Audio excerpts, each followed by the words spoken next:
berzikir dengan geleng-geleng kepala, ya, itu biasanya la ilaha illallah, la ilaha illallah. Itu cuman kalau sudah cepat itu la ilaha illallah, la ilaha illallah, kayak ngepir. Kenapa ayamnya ke kiri, la ke kanan? Kenapa Allah ke kiri, ke tangkai jantung? Di situ letak setan, diusir darah hitam, dihilangkan segala keadaan. Alladzi waswisu fi sudur.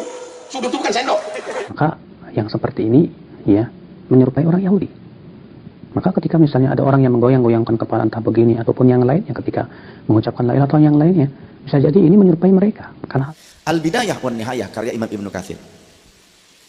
Beliau meriwayatkan, menukil riwayat dari Sayyidina Ali karramallahu wajhah. Sungguh aku telah menyaksikan para sahabat Rasul, mereka bermunajat kepada Allah sepanjang malam hingga waktu subuh tiba. Mereka berzikir kepada Allah yang tubuhnya bergerak bagaikan dedaunan dan ranting pohon yang tertiup angin pada musim banyaknya angin. Zikir dengan geleng-geleng kepala, ya, itu biasanya la ilaha illallah, la ilaha illallah. Itu cuman kalau sudah cepat itu la ilaha illallah, la ilaha illallah, kayak ngepir, ya. Jadi di lehernya itu ibarat kayak ada pirnya. Dan itu butuh latihan lama. Dan berzikir dengan lafaz la ilaha illallah itu dilafatkan sambil menganggukkan kepala dan memejamkan mata. Syukran Ustaz. dan para ulama ketika menyebutkan tentang kesalahan-kesalahan dalam membaca Al-Quran, di antara kesalahan membaca Al-Quran yaitu menyerupai orang Yahudi ketika membaca Quran, yaitu menggoyang-goyangkan kepala begini. Di saat mereka membaca Taurat, mereka bergoyang-goyangkan. Makanya kalau kita lihat orang-orang Yahudi itu ya, ketika membaca Taurat itu digoyang-goyangkan begitu, ya. Maka yang seperti ini ya menyerupai orang Yahudi. Maka ketika misalnya ada orang yang menggoyang-goyangkan kepala entah begini ataupun yang lainnya ketika mengucapkan la ilaha illallah yang lainnya, bisa jadi ini menyerupai mereka. Karena hal seperti ini tidak pernah diajarkan oleh Rasulullah SAW. Justru yang diperintahkan oleh Allah berzikir itu dengan penuh tadarru, ya, dengan tenang.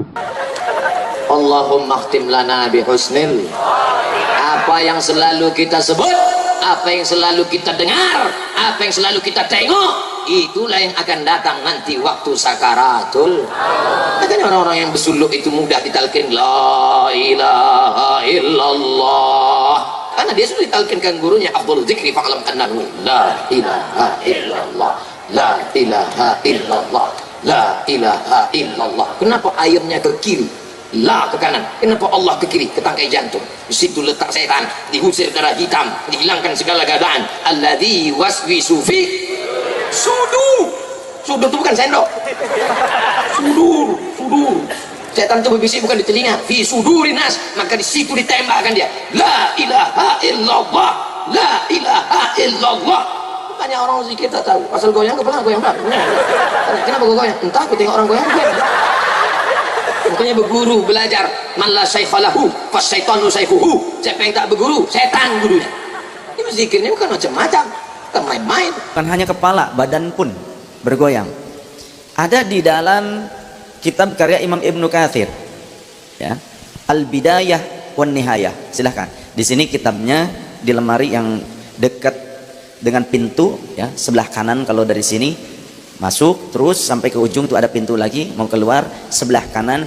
Posisi kitabnya itu ada di paling pojok sebelah kanan atas. Ada dua lemari, lemari yang keduanya. Silahkan, ada kitabnya. Al-Bidayah wan Nihayah karya Imam Ibnu Katsir. Beliau meriwayatkan, menukil riwayat dari Sayyidina Ali karramallahu wajhah. Sayyidina Ali suatu ketika selesai sholat subuh berjamaah dengan para tabi'in, dengan orang-orang pada saat itu. Kemudian beliau berbalik ke arah jamaah, kemudian menangis. Lalu beliau berkata, sungguh aku telah menyaksikan para sahabat Rasul, mereka bermunajat kepada Allah sepanjang malam hingga waktu subuh tiba. Mereka berzikir kepada Allah yang tubuhnya bergerak bagaikan dedaunan dan ranting pohon yang tertiup angin pada musim banyaknya angin. Ya, kata Sayyidina Ali, para sahabat Rasul itu dulu mereka banyak bermunajat di masjid sepanjang malam. Mereka melirihkan air mata sampai air matanya membasahi pakaian mereka. Kondisi zikir mereka sambil terlihat badannya bergoyang, ya, bergerak bagaikan dedaunan dan ranting pohon yang tertiup angin pada musim angin yang kencang, pada musim banyaknya angin, gitu ya. Maka di dalam zikir thariqah sangat banyak sekali thariqah yang mengajarkan zikir itu dengan menggerakkan bagian tubuh, di antaranya kepala. Ini ada pelajaran yang tidak asal gerak. Jadi bergeraknya itu menggerakkan atau memberjalankan zikir tersebut pada latifah yang ada pada anggota tubuh. Latifah itu apa sih?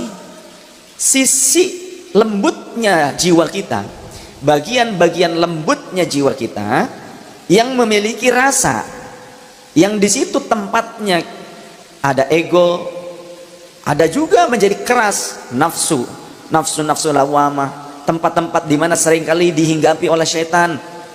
Tapi ternyata kalau setannya itu dikeluarkan dari tubuh kita, kenapa setan berada di tubuh kita? Kata Rasulullah, asy-syaitanu wa kana asy-syaitanu majrud dam. Setan itu mengalir bersama darah. Ada latifah, bagian jiwa kita yang lembut, yang kadang kosong, kadang juga bisa terisi dengan cahaya. Kalau kosong dari cahaya, terisinya dengan nafsu dan syaitan. Tapi kalau terisi dengan cahaya ma'rifat, dengan ingat, dengan zikir, maka nafsu lawamah bisa dikendalikan, syaitan pun akan terusir dari